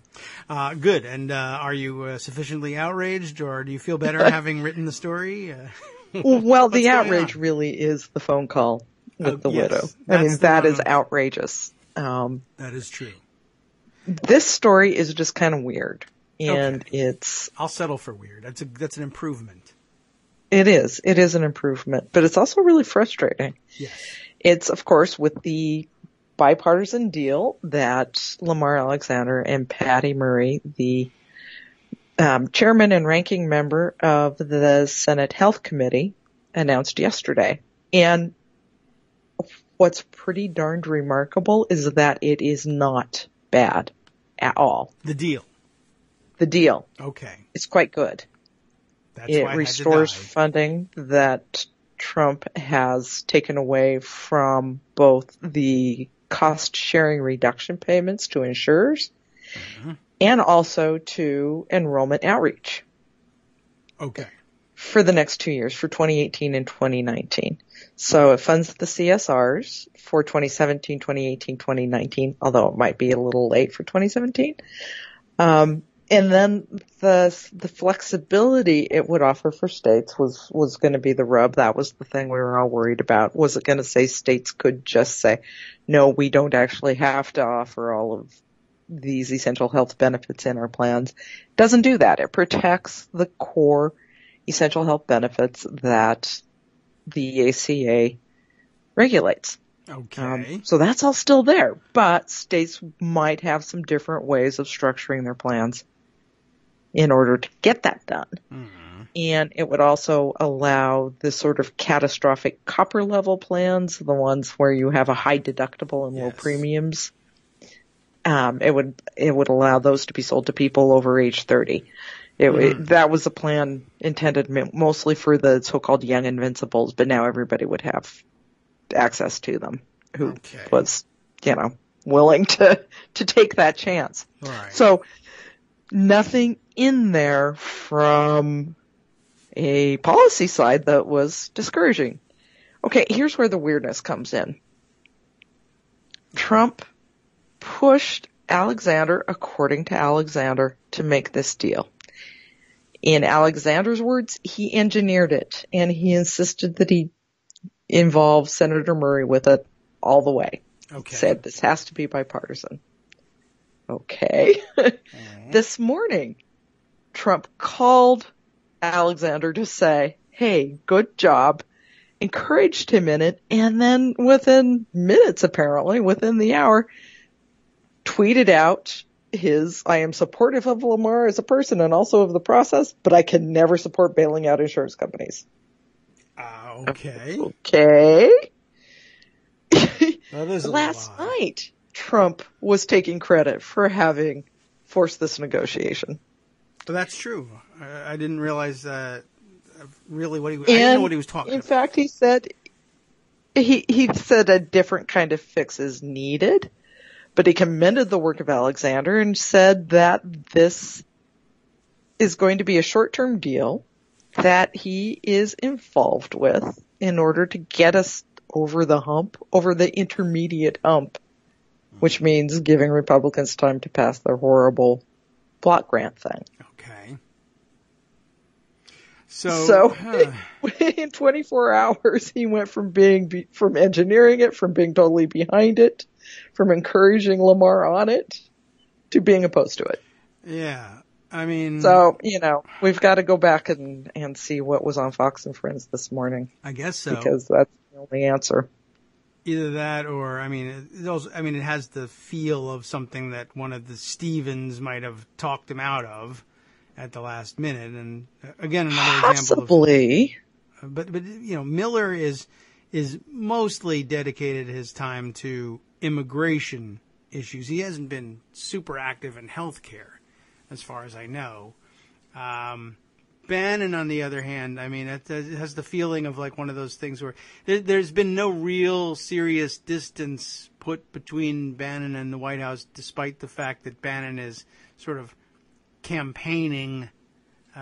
He's campaigning for his campaign, which is a campaign against Washington establishment Republicans, and that sometimes puts him in opposition to Trump with respect to, endorsements in a primary election, et cetera, and that he's going to be doing this over and over again. But I have a feeling that Mr. Opposition, outsider, rebel against the Washington insider establishment folks is regularly calling the president to coordinate with the ultimate insider for their outsider plans. And they may have called him and said, if you back a deal with a Washington establishment Republican like Lamar Alexander in a bipartisan effort to bail out the Obamacare plan that you just bragged you were murdering, there's going to be more Roy Moore, Luther Strange situations for you. And you should just bail out of it right now or be prepared to lose all your primaries. That's entirely possible. We don't know. Entirely possible. But as far as we know, and I don't think Lamar Alexander is going to be lying. He was at an Axios breakfast this morning. He told Mike Allen, yeah, I just talked to Trump on the phone and it's a go. Yeah. I mean, I believe And then this tweet. So, it's possible Bannon got to him in between, but I'm really thinking it's more likely it's Fox and Friends. That's certainly the best explanation. But usually I've been busy. So usually you see somebody tweet that because it's so obvious and open. Right. They love tying. There's Twitter accounts dedicated to tying his tweets to the timing of Fox and Friends. I mean, it happened within an hour. So, yeah, I mean, and that's the only, although he's so weird with his tweeting, and it sometimes takes him 20 minutes to complete a tweet thought that spans 2 tweets, Yeah, that's true. Although I guess what's really screwing it all up is the biggest challenge for the people tracking his tweets versus Fox and Friends is that he TiVos it. And we can never be sure what happens. And it may be that he starts a thought, goes to the bathroom, puts it on pause, and then, 20 minutes later has figured out what he's going to say. But sometimes the tweeting is almost immediate, which for him is about 15 minutes after Fox and Friends says it, and then sometimes it follows an hour plus, and I think those are breaks for snacks in the bathroom. They must be. I guess so, because it's not golf. That's the only other thing he takes breaks for. So, I don't know. But I guess we ought to monitor such things. Somebody else will do it, and if it was related to Fox and Friends, we'll find out before lunch. Hopefully. Yeah, Hopefully yours we'll is the know. best bet, Maybe it was... I have no idea. I have no idea. No one ever does. But I think you've nailed the source of the most likely source. This happens far more frequently. I don't know how often Bannon calls him, but that would really be dangerous if he's really able to move that quickly and just pick up the phone and get the president to answer and say, sure, basically whatever you want. That would be pretty terrifying. Yeah. Because he's a Nazi. What's so discouraging here is we finally had a tiny glimpse of normal. Here were 2 senators working in good faith, doing everything by regular order. It was the Senate working the way the Senate is supposed to work. Yeah. They had hearings. They did fact-finding. They negotiated. In fact, it's such regular order that John McCain has already endorsed it. Yeah, okay. I mean, that's a big thing for him now, and he's it's not true, but he doesn't care unless he needs an excuse to care. Okay. It's almost as if this was the last gasp of normal we were ever going to have in the Trump administration, or indeed in the Mitch McConnell Senate. Yeah. And with one tweet, Trump can blow it up. Yeah. No, Matt Gertz is the one who loves to track Trump tweets against Fox and Friends, and he's already at work on the case and has been comparing the morning's tweets, but we have not yet gotten to tying his reversal on this. I don't think, but we want to keep your eye on Matt Gertz, Gertz, to see if we can get a bead on whether or not it was Fox and Friends that reversed him. Okay. I don't know that he necessarily has to have. He's kind of nuts. Yeah, I mean, he doesn't have to have a reason, but like I said, even if you happen to be wrong on this one, you've played the odds well. You know exactly how he works, and there's a 70% chance that it was Fox and Friends. I think you picked the right place to put an eye on it. If it turns out that it's something else equally or more loony than Fox and Friends, no one will be surprised. And if it has no motivation whatsoever and is literally just, I forgot that I said I was in support of it, and then I heard it was bipartisan and I hate Democrats, that could literally be all it takes. Patty Murray, didn't she vote for Obamacare? Oh my God, I hate this thing. That could be it. That's all. That's all it takes for him. Maybe he just, I don't know. It's impossible to know with this guy. Yeah, I mean, because he's nuts. Literally within the realm of possibility that he forgot, he's crazy, he's senile, he's stupid, he didn't know what Alexander and Murray were working on, maybe. Yeah. I heard there was maybe a deal. He forgot. Maybe he thought it was something else. Right. Or he was surprised. I heard they were working together, but I didn't know it was about health care. Oh, that's terrible. I don't know.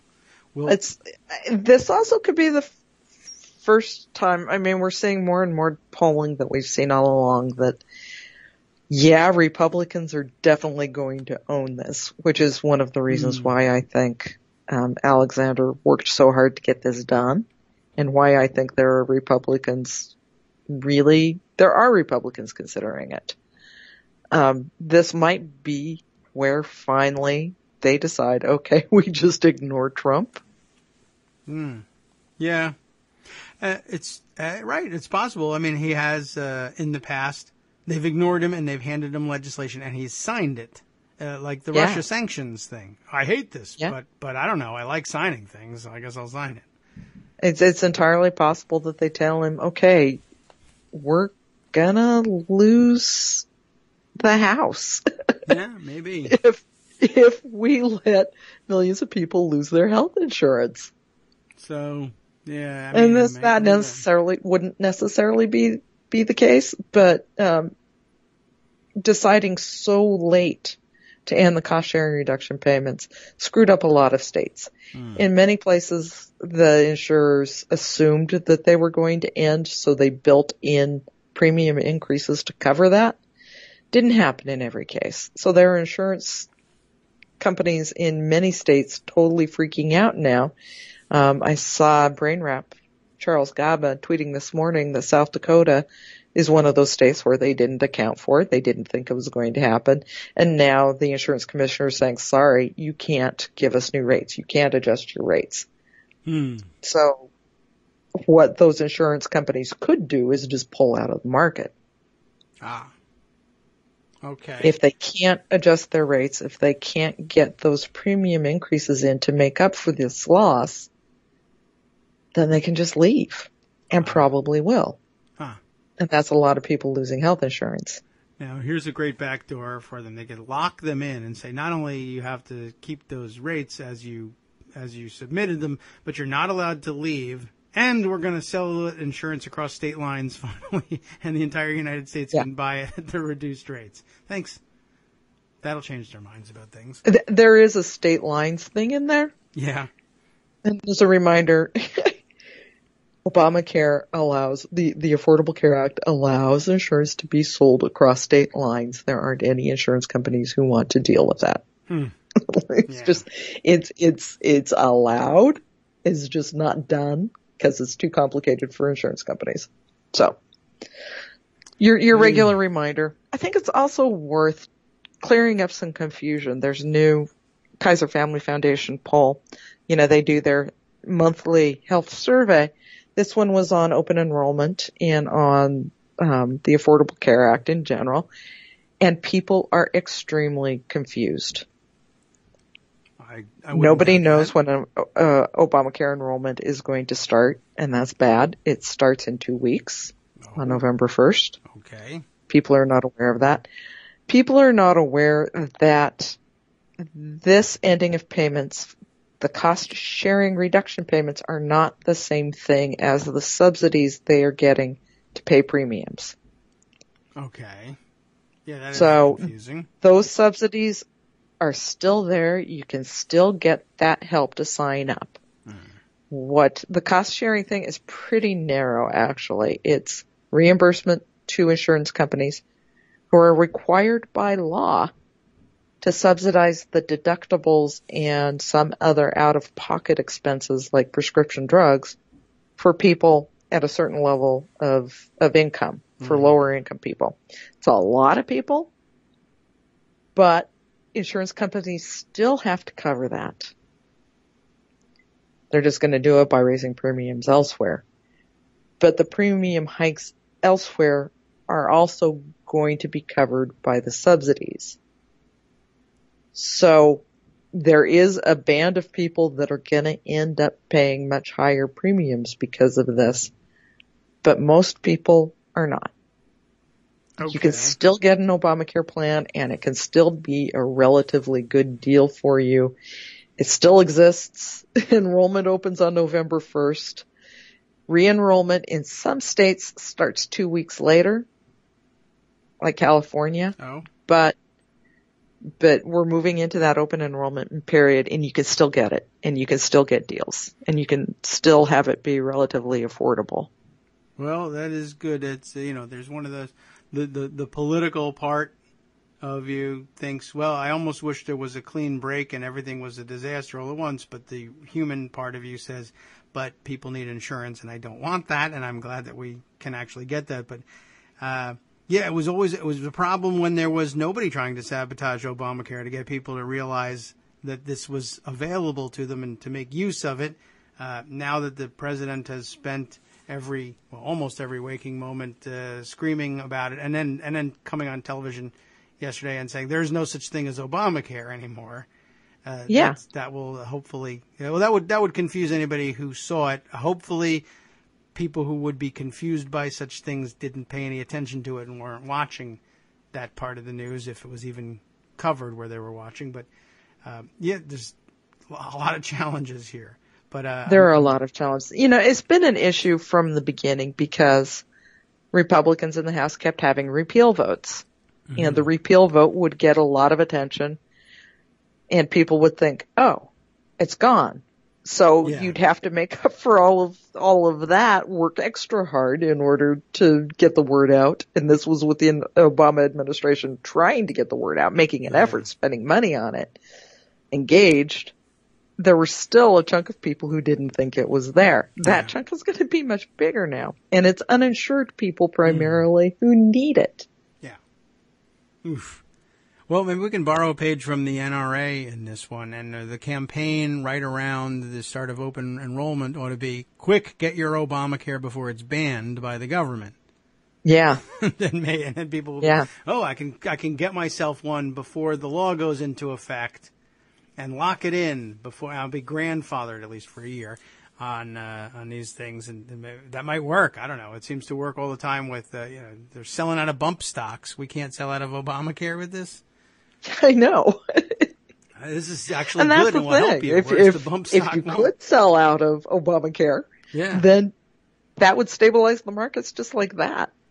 I guess so. We'll have to make like it's a limited time, or a limited edition Obamacare. Get yours now before we're out. And by the way, how much easier would all of this been had there been a public option? No.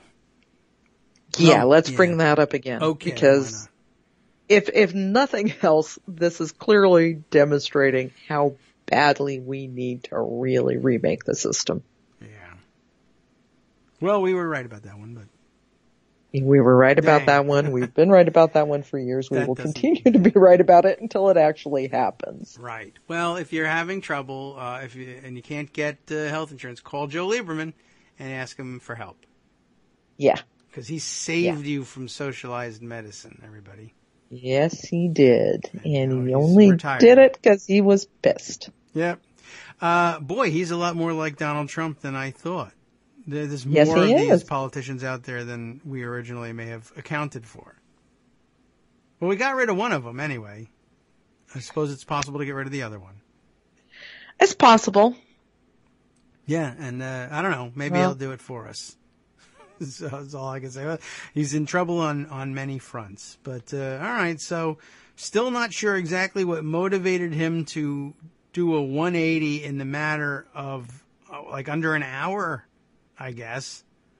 But I assume that'll be the story of the day tomorrow, although the news cycle is so short it might just be the outrage of the evening. But he's sure to say something horrible in between then and now. Oh, and it will probably be about Gold Star families. Yeah, and that would deserve more attention, but it's hard to know because what we to are hearing more people coming out and saying, yeah, we didn't get that phone call. The poor woman who wrote him a letter saying, some days I don't know how I can go on living, has never heard from him. Well, she wrote him a letter. Yeah, that's what it comes to. I'm calling you. All you have to do is star 69 us now, and you'll get us back. How hard is it to make these phone calls? And you love phone calls. You spend all day on phone calls, but these are hard. So, and how many people have? I don't know what the number is. Maybe he could start tweeting his condolences. Yeah, those are official statements of the president at this point. So, I suppose it's possible. I don't know. I don't know really what to expect with him. And do you have any idea what the number of service members lost in his administration is? I know the pace has slowed considerably, thankfully, but there are clearly I some. want to say a couple dozen. So really, this is like, we looked it up yesterday, and I don't remember the numbers. You could have. He easily could have taken care of this. He's not doing anything else. No. As of Monday, I think he had taken 5 golf trips in the previous 9 days. Right. That does take up an enormous amount of time. That's true. Time that could be better spent perhaps catching up with his phone calls. But to have the number be so relatively low, and to have then bragged that I think I called every single one of them, and several already saying, no, you didn't, including people who said, please contact me. I'm having a hard time. Didn't get the calls. I guess it's more the same really for him, and it would be the finish of anybody else. But with Donald Trump, like we're finding out, there's just no basement here. Nope. And he's going to be there until they get their tax cuts. I guess so. Or as I keep saying, until the divine Twinkie of justice lodges itself in his aorta and finishes the whole mess once and for all. Doesn't have a good diet, Donald Trump. So I've always had doubts I about think his it's more likely to surviving. be Kentucky Fried Chicken. that could be it. I haven't seen him with a Twinkie. No, yeah, I think he takes them intravenously, so you won't see him eating them. But yeah, I don't know. I don't know how much more. I thought possibly the stress of the office would do him in, but then I didn't take account of the fact that he wasn't going to do any of the work of the office, which is the usual source of stress. But I do think he's very stressed nonetheless. He's just personally stressed, having to scream He's personally every stressed day. because he gets bad press. Yeah. And he can't because he understand says why and that does is. monstrous things. Yes. They're horrible people reporting what's going on. Well, we all have theories about why he may be that upset about this, but I guess, all right, so the next 24 hours or so he'll sort out, or someone will sort out for us, why did he flip-flop on the Alexander Murray plan, and will they care? Which is the next question. Now, tomorrow... That's the thing. Will they care? Tomorrow At is what the budget point are they right? going to start governing and just ignore him? Yeah. I mean, I guess they can do that. We were reminded earlier in the week that the budget voting is apparently scheduled for tomorrow in the Senate. So they'll begin on the process of not caring about what he's doing tomorrow.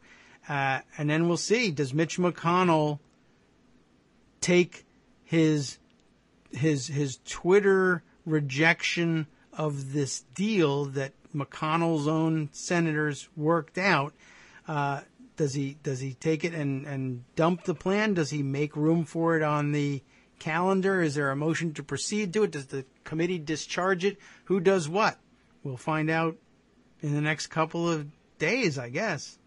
Amazing. I have a urgent request of you. Yes. Oh, from me. Barb. Oh. Uh-oh. Okay. Sessions is talking right now. He's testifying right now. He says, I do not confirm or deny the existence of any communication with the president that I consider confidential. So, is that executive privilege or not? I mean, saying, do you have to specifically say, I am invoking executive privilege in order to do it? Or can you just say, I won't answer? In front of Congress? Yeah. I don't know that, I don't know. I'm a little confused about the context here. I suppose in front of Congress, you can just say, I'm not answering, and then Congress will sue you about it or hold you in contempt, and you could make the claim in court that that was an assertion of executive privilege, and the court will have to decide whether or not. I mean, it's like signaling a bad fair catch. This is my best analogy for it. He may or may not be invoking executive privilege, and we won't find out until he has to answer to a court about it. Okay. Armando says you have to say there was a communication at the very least in order to claim that it's privileged. Although I guess if you're just not going to answer the question, there's a question of whether you're claiming privilege or not. We'll have to sort this one out, and we'll be talking about it on the air, I'm sure, tomorrow. But maybe we'll put writing about it as well. Excellent. Okay. Thanks very much, Joan, for stopping by. I know you're very busy. But I appreciate you are welcome. The update. I'm sorry I was so late. Oh, no problem at all. You have to inform everybody, and nothing better than having you come in fresh off of the story and give us that news before it hits the front page. So I appreciate it, and we will catch up with you again next week. We'll talk to you next week. Excellent. Thanks again. Take care. Joan McCarter, our senior political writer at the Daily Kos, and you heard about her senior political writing almost as it was happening, thanks to Armando's reporting behind the scenes, and then to get her on the air just as she hit publish. I'll refer you to her story, as well as Laura Clausen's excellent coverage of the second federal judge to block part of Trump's latest Muslim ban. But between that and Joan's story on Trump now against the Obamacare deal he engineered will help clear up all the details. And now it's time for me not only to hand over the microphone to the guys to bat cleanup on the after show, but I guess to get in consultation with everybody and figure out what the hell Jeff Sessions is and isn't doing in front of congressional committees right now. What are the guys on the after show going to be gathering up for your entertainment and edification? Well, I've got this for you. Investment analysis Dr. Doom has been booted from his cable news and board member gigs after saying it was good blacks didn't settle the U.S. or the country would look like Zimbabwe. What the hell's wrong with this guy? Oh, my God. Oh, well, he's a racist. I guess that's it. Fox and Friends say grieving military widows should be grateful for Trump's calls since he isn't required to call at all. And Senate Armed Services Committee member Jean Shaheen demands the Pentagon explain how it manages risk from Russia and China reviewing its software source code. From Daily Kos Radio on netrootsradio.com.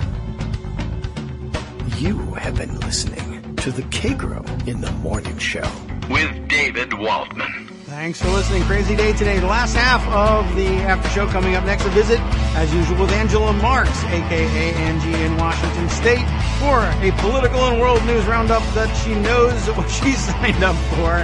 Yes, so Merry Christmas, everybody. I guess we're saying that again. Thanks for the summary, Justice. We'll talk again tomorrow.